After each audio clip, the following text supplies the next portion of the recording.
Hello friends, स्वागत है आपका मेरे चैनल टेस्टी कुकिंग विद सुचिता में। और आज मैं आपको बताने वाली हूँ थिन क्रस्ट पनीर पिज़्ज़ा। तो चलिए देखते हैं कि थिन क्रस्ट पनीर पिज़्ज़ा हम लोग किस तरीके से बनाएंगे। तो उसके लिए सबसे पहले हम लोग पिज़्ज़ा का डो बना के तैयार कर लेते हैं। तो उसके लिए मैंने यहाँ पे लिया है 2 कप मैदा और उसके साथ ही अब हम लोग यहाँ पे डालेंगे 1 चम्मच चीनी, नमक डालेंगे हम लोग अपने टेस्ट के अकॉर्डिंग और उसके साथ ही हम लोग यहाँ पे डालेंगे थोड़ा सा बेकिंग पाउडर और थोड़ा सा अमाउंट में बेकिंग सोडा। तो इन सब चीज़ों को डाल के आज हम लोग पिज़्ज़ा बनाएंगे और उसके साथ हम लोग यहाँ पे डालेंगे दही। यहाँ पे हम लोग जो पिज़्ज़ा का डो बना रहे हैं उसमें हम लोग ईस्ट का इस्तेमाल नहीं कर रहे हैं। तो यहाँ पर बिना ईस्ट का इस्तेमाल किए भी जो पिज़्ज़ा का बेस है वो बिल्कुल मार्केट स्टाइल पिज़्ज़ा जैसा बनता है। तो सब चीज़ें हमने डाल दी हैं। अब इसको हम लोग अच्छे से मिक्स कर लेते हैं।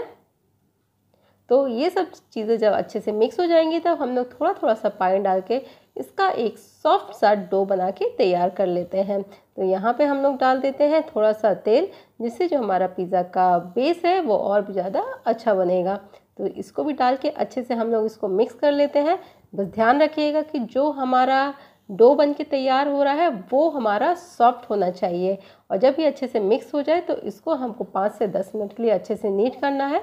तो चलिए अब इसको हम लोग रख देते हैं और इसको एक हल्के से गीले कपड़े से ढक देते हैं। तो इसको हम लोग रेस्ट होने के लिए रख देते हैं जब तक हम लोग पनीर की तैयारी कर लेते हैं। तो यहाँ पे ये मैंने पनीर के कुछ पीसेस लिए हुए हैं।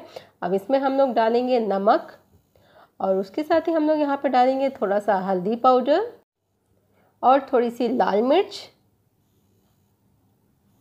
थोड़ा सा गरम मसाला और थोड़ा सा हम लोग इसमें डालेंगे सरसों का तेल।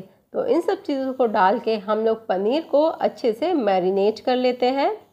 तो ये अच्छे से अब हमने मिक्स कर दिया है। मिक्स हम लोग हल्के हाथों से करेंगे, ध्यान रखेंगे कि जो पनीर के पीसेस है वो हमारे टूटे नहीं। तो ये सारी चीज़ें अच्छे से मिक्स हो गई हैं।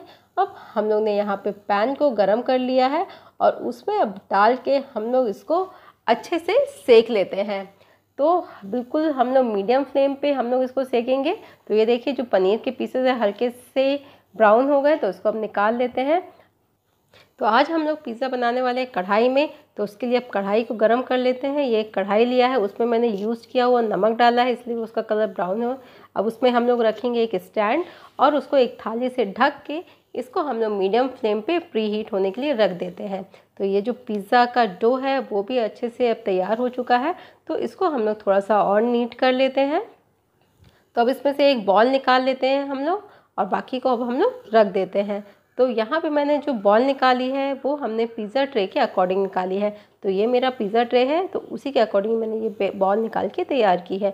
अब हम लोग फ्लोर पे थोड़ा सा मैदा को डस्ट कर देंगे और इसको हम लोग पतला बेल लेंगे। तो पतला बेलते समय एक बात का ध्यान रखेंगे कि जो बीच में जो डो है वो हमारा पतला रहेगा और साइड में थोड़ा सा मोटा रहेगा। तो इस तरीके से इसको बेल के हम लोग जो पिज़्ज़ा ट्रे है उसके अकॉर्डिंग हम लोग इसको बेल लेते हैं और उसमें रख के अब हम लोग इसको एडजस्ट कर देंगे। तो इस तरह हाथों की सहायता से हम लोग इसको फैलाते हुए हम लोग इसको उस साइज़ के अकॉर्डिंग हम लोग एडजस्ट कर देते हैं। तो ये हमारी नॉन स्टिक ट्रे है, तो इसलिए हमको यहाँ पे बेस में इसमें कोई भी ऑयलिंग करने की ज़रूरत नहीं है। अगर आपके पास पिज़्ज़ा ट्रे नहीं है तो जो नॉर्मल हम लोग घर में प्लेट्स यूज़ करते हैं उसका भी आप इस्तेमाल कर सकते हैं। बस उसका इस्तेमाल करते समय एक बात का ध्यान रखिएगा कि उसमें थोड़ा सा नीचे आप लोग तेल लगा लेंगे ताकि वो बेस जो है वो आपका ट्रे में चिपके नहीं। तो इस तरीके से हम लोग उसको ट्रे के अकॉर्डिंग सेट कर देते हैं। अब इसमें हम लोग थोड़ा सा फोक की हेल्प से प्रिक करेंगे, क्योंकि जब ये बेक होगा तो ये हमारा जो बेस है वो हमारा फूले नहीं, इस वजह से हम लोग इसको प्रिक करते हैं। अगर प्रिक नहीं करेंगे तो जो बेस है वो बीच में से हमारा फूल जाएगा, जो हमको बिल्कुल भी नहीं चाहिए, इसलिए हम लोग इसको प्रिक करेंगे। और अब इसके बाद हम लोग इसमें डालेंगे पिज़्ज़ा सॉस।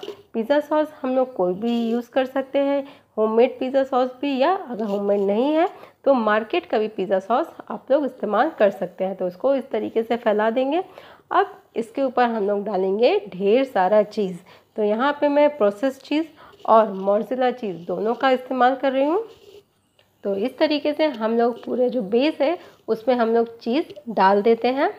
तो चीज़ की जो क्वांटिटी वो हम अपने हिसाब से कम या ज़्यादा कर सकते हैं। अगर आपको चीज़ बहुत ज़्यादा पसंद है तो चीज़ की क्वांटिटी थोड़ा सा बढ़ा दीजिए। तो इस तरीके से हम लोग ने चीज़ अप्लाई किया।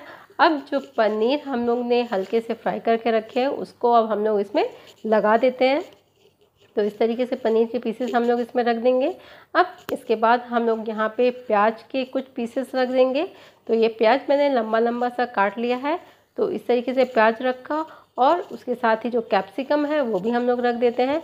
तो जो ये पिज़्ज़ा होता है उसमें सबसे इंटरेस्टिंग बात होती है कि जो ऊपर है हम लोग सब्जियां अपने हिसाब से डाल सकते हैं।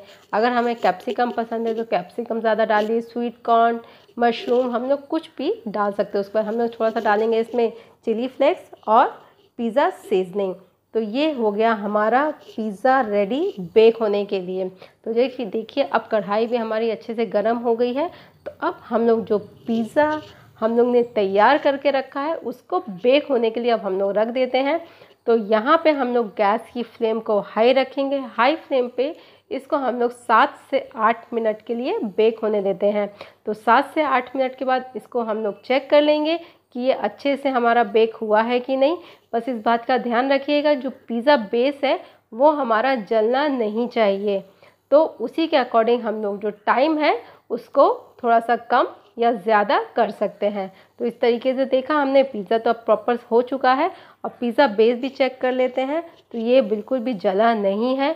तो इट मीन जो पिज़्ज़ा है वो हमारा तैयार हो चुका है। तो अब इसको निकाल के हम लोग पिज़्ज़ा कटर की हेल्प से इसको कट कर लेते हैं। तो ये देखिए ये हमारा थिन क्रस्ट पिज़्ज़ा बन के तैयार है।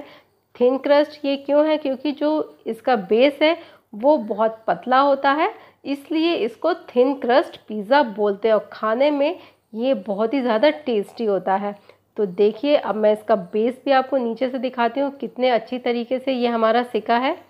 तो आपने देखा कि बेस भी बहुत अच्छे से सिका है। तो ये थिन क्रस्ट पिज़्ज़ा बनके तैयार है। तो फट से रेसिपी देखिए और ये पिज़्ज़ा अपने घर में ज़रूर ट्राई करिए।